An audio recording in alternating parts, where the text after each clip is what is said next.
আপনারা সকলে অবগত আছেন, সম্প্রতি ফরিদপুর জেলার বোয়ালবাড়ি থানাধীন সদর ইউনিয়নের একটি জুট মিল কারখানায় একটি অত্যন্ত হৃদয় বিদারক ঘটনা ঘটেছে। উক্ত জুট মিলের একজন কিশোর শ্রমিক, তার নাম হচ্ছে সজীব ওরফে শরীফ, ওনার বয়স হচ্ছে 12।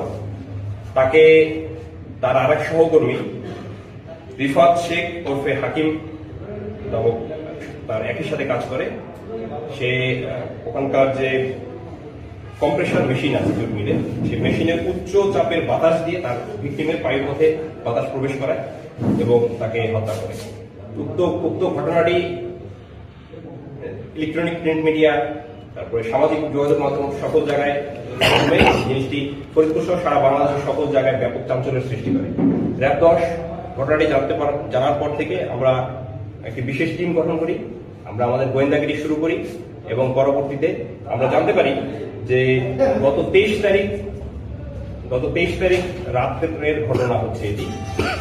ভিকটিমকে উচ্চভাবে যে বাতাসটা প্রবেশ করানোর পর থেকে ভিকটিমের পেটটা হঠাৎ করে ফুলে যাওয়ার পরে ইনস্ট্যান্ট তার কিছু রক্তপাত হয় বলে আমরা জানতে পেরেছি। অসুস্থ হয়ে পড়ে, সাথে সাথে যখন তাকে ফরিদপুর মেডিকেল কলেজে নিয়ে যাওয়া হয়, ফরিদপুর মেডিকেল কলেজ থেকে তাকে উন্নত চিকিৎসার জন্য তাকে ঢাকা মেডিকেল কলেজে রেফার করা হয় এবং পরবর্তীতে গতকাল সকালবেলা ভিকটিম মৃত্যুবরণ করেন। পরবর্তীতে গতকাল রাতে, আজকে 26 তারিখ ভোরবেলা একটি হত্যা মামলা দায়ের করা হয় বোয়ালমারী থানায়।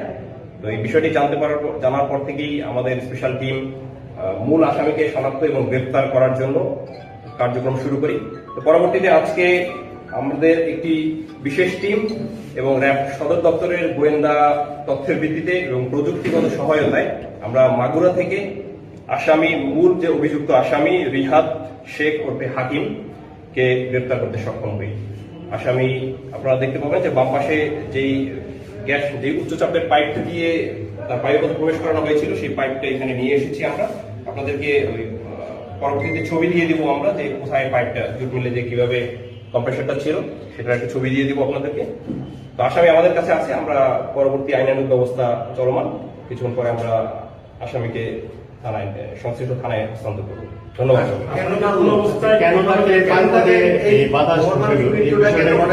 জানতে পারছেন মানে রহস্যটা কি জন্য? জি ধন্যবাদ। আসামিকে আমরা জিজ্ঞাসা করেছি, আসামি প্রাথমিক স্বীকারোক্তিতে যেটা বলেছে, তারা যখন তাদের ফ্যাক্টরির কাজ শেষ হওয়ার পরে শরীরে কিছুটা ময়লা লাগার পরে হচ্ছে তারা ওই সাধারণত এই পাইপটি দিয়ে, এটা তো যেহেতু উচ্চচাপের বাতাস, তারা শরীর পরিষ্কার করে।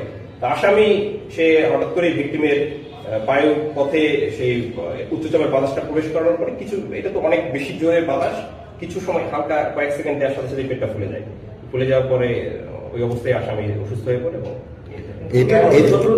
এই বিষয়টি আসামি আমাদেরকে প্রাথমিক স্বীকারোক্তিতে সে কিছু বলেনি। সে বলেছে যে আমি হঠাৎ করেই দিয়েছি।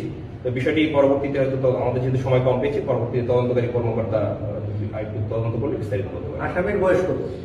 আসামির বয়স হচ্ছে 23 বছর। আর যে মারা গেছে তার বয়স হচ্ছে 12 বছর। অনেক ডিফারেন্স।